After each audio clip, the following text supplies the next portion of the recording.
Good morning and welcome into SimWorld today here on July 17th. I am happy to be back in the booth, joined this morning by Jason, JK. Good morning, JK. How you doing? I'm doing great, Marsh. It's good to have you back. I've been enjoying watching my New York Giants on Hard Knocks, so no complaints in NYC today. I love to see that. There's plenty of complaints in Santa Clara, and we could start right there where Brandon Aiyuk has officially requested a trade from the San Francisco 49ers. This comes after an offseason that it kind of felt like it was teetering on this, coming to this type of conclusion. He had not formally requested any trade, but had been asking for contract extension that the 26-year-old coming off the end of his rookie deal has not yet gotten. JK, your reaction to one of the better wideouts in the game now asking for his way out of the team that drafted him? I think this was a foregone conclusion, like you said. They have Christian McCaffrey who they're paying, they have Deebo Samuel who they're paying, they have George Kittle who they're paying, and they still have to pay Brock Purdy his money. I don't expect them to want to pay Brandon Aiyuk anytime soon. There's only 4 wide receivers in the SWFL who make over $30 million per season, and I don't think Brandon Aiyuk is up there in that upper echelon level of talent with those guys. I think it's a bit blasphemous that he thinks of himself as one of these elite guys. He's not Justin Jefferson. He's not Tyreek Hill. He is not Amon-Ra St. Brown, the guys who are making those $30 million contracts. I get you want to get paid and cash in after a breakout season, but they just drafted Ricky Pearsall in the first round. They still have Deebo Samuel. They still have the best running back in the NFL in Christian McCaffrey. The 49ers got a lot cooking right now, but in terms of where could Brandon Aiyuk end up, all roads lead to the Washington Commanders. Jaden Daniels, Brandon Aiyuk's college teammate at Arizona State, is the quarterback there. He's been vocal that he wants to play with Jaden Daniels, and Washington could use the extra wide receiver. But back to Aiyuk wanting out, I think it's a little bit blasphemous, Marsh. This guy isn't that good. When are people going to realize that he is overrated? Isn't that good for a guy that, let me figure out his numbers real quick for you. Comparatively speaking. 75 receptions, 1,300 yards, 7 touchdowns, second team All-Pro. Second team All-Pro, and he's not that good, JK. Comparatively speaking, I don't think he's as good as an Amon-Ra St. Brown or a Tyreek Hill or a CeeDee Lamb. Did he request specifically for that type of money? I haven't seen the dollar amount. Yes, he has. He wants over $30 million per season. He wants $30 million a year. Okay. So the guy's making over $30. Asinine. Yeah. I think that's wild. I mean, $30 is not a lot. $30 million is quite a bit. I think that salary numbers are always kind of wishy-washy because the cap moves so much. Look, I'll give you the point. Yeah, I don't think he's a $30 million guy.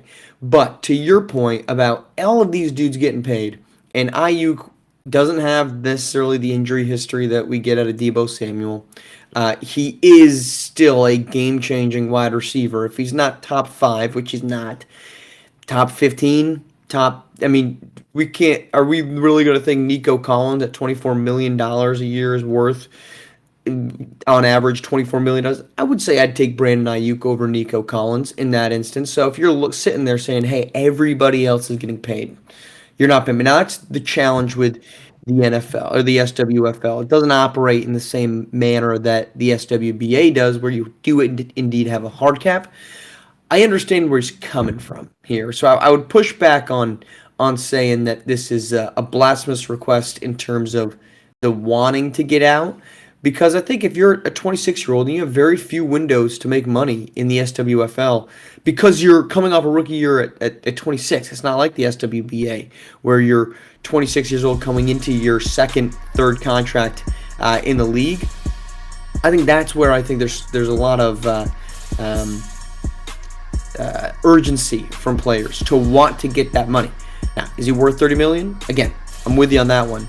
But to see, to your point, everybody else get paid on that team, and they're kind of just pushing you down the road, and we obviously have no idea what the conversations are within that building.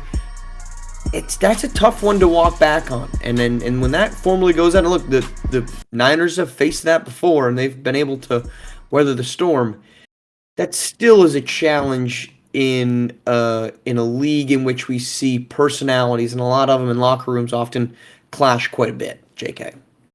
You make a great point there, but they're paying everybody, and a lot of navigating the cap in the SWBA, in the SWFL, is being a little bit strategic. So would you rather pay Deebo Samuel less money, or would you rather pay Brandon Aiyuk a bit more while he's a little bit younger?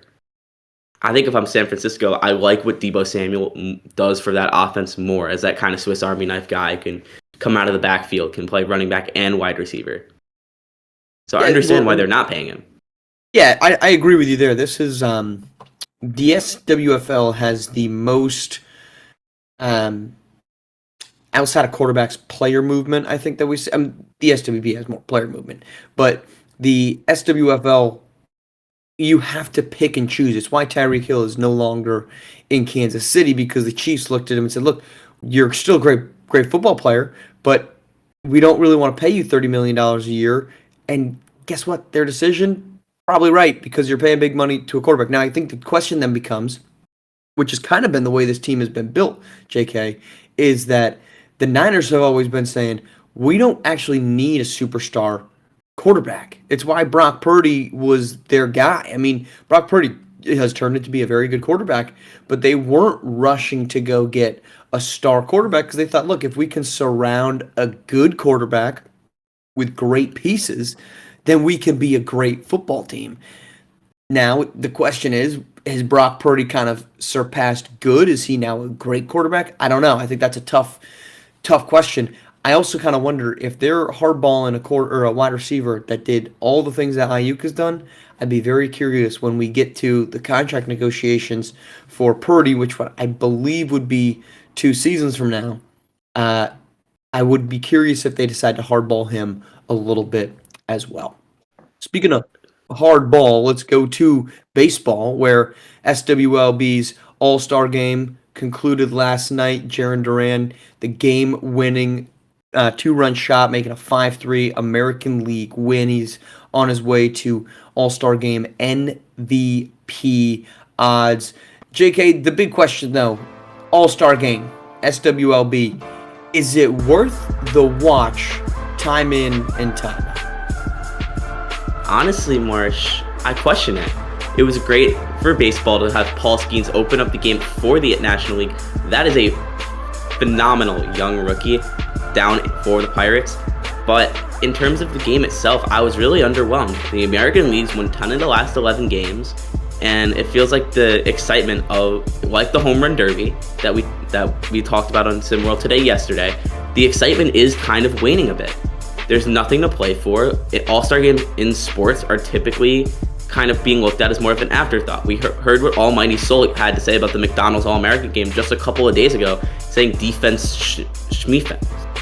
Like, it's a game where it feels like people don't really take it seriously, because I would love to see the best of the best go toe-to-toe and give it their all. I understand there's injury risk and a lot of potential moving parts around there, but I would love to see a guy like Aaron Judge go step into the batter's box against Paul Skeens or some of the National League's best pitchers and absolutely hit a towering 2-run shot.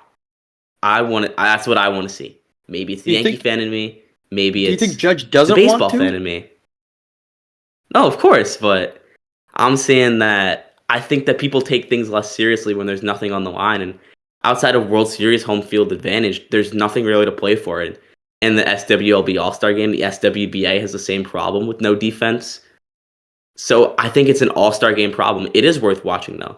I liked watching Mason Miller throw 104-mile-per-hour fastball yesterday, Marsh. There were plenty of interesting moments. That's but it's kind of not my point, the though. game isn't worth watching. There are moments that are. But if a guy's throwing 104, he's clearly trying. That's fair. I've never been an All-Star Game fan. I'm not here to pitch why it's the most amazing night in baseball. But I think of all the All-Star games, baseball is the one to watch because you actually get a baseball game 5-3. I mean, it's not 12 to 11. It's not 29 to 13. It is actually a baseball game because baseball is the hardest professional sport to play at a high level because hitting a baseball is one of the hardest things to do in the entire planet. And these guys are hitting 100-mile-an-hour pitches with force. They know where it's going and they're hitting bombs off of it. Again, I'm not here to say it's worth every single second of it, but I think it's the most worth it because to your point, you get rookies, the fifth rookie ever starting the All-Star game. You get a competitive game that goes into the ninth inning with just 8 runs scored, right? And sure, a game-winning home run in the 5th inning isn't the most incredible thing, but I mean, shoot, you want to talk about, do you think guys are trying?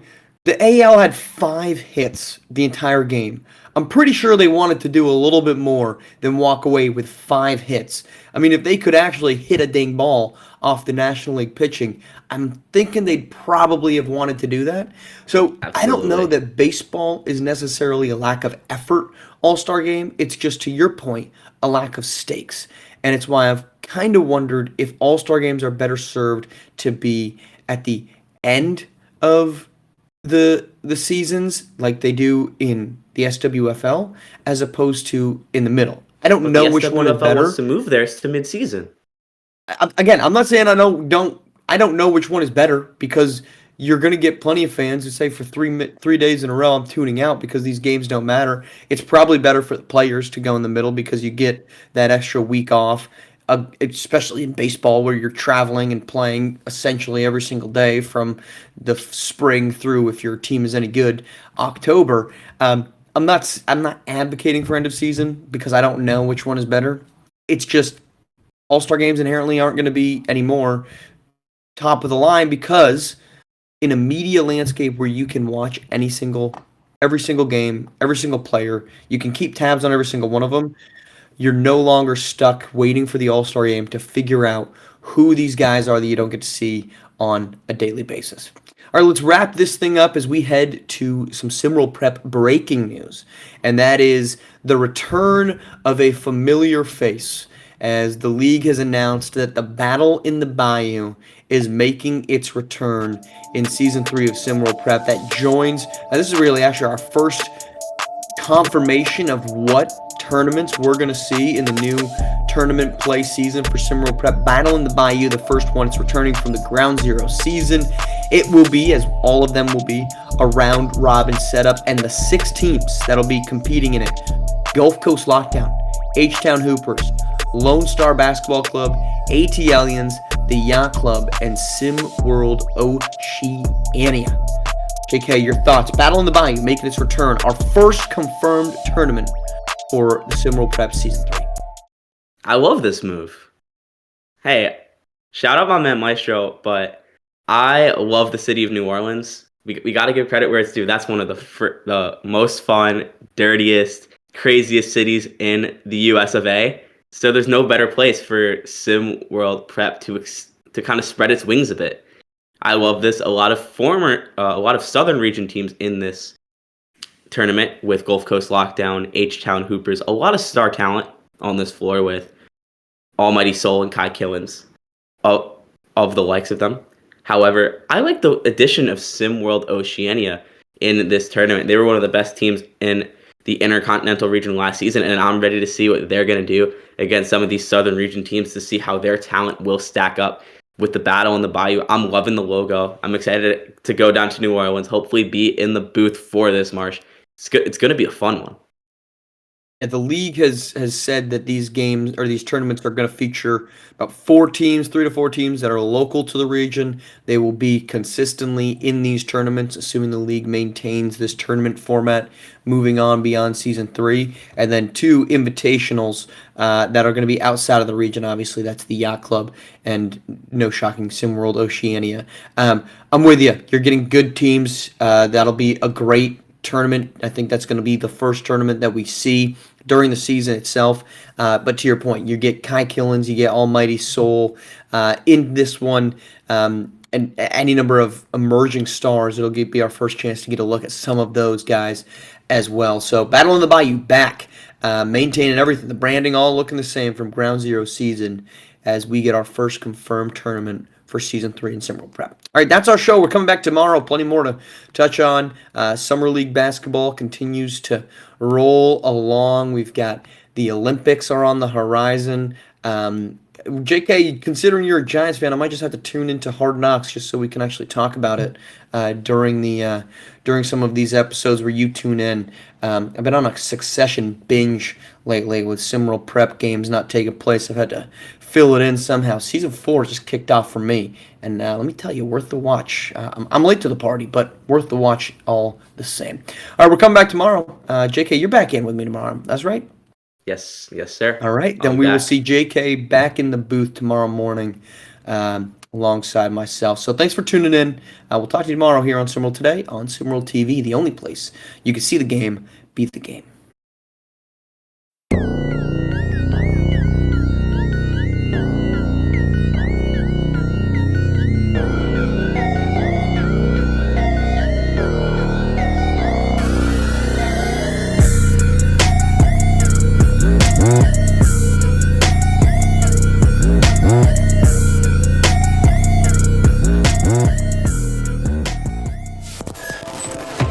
This has been a presentation of SimWorld Sports.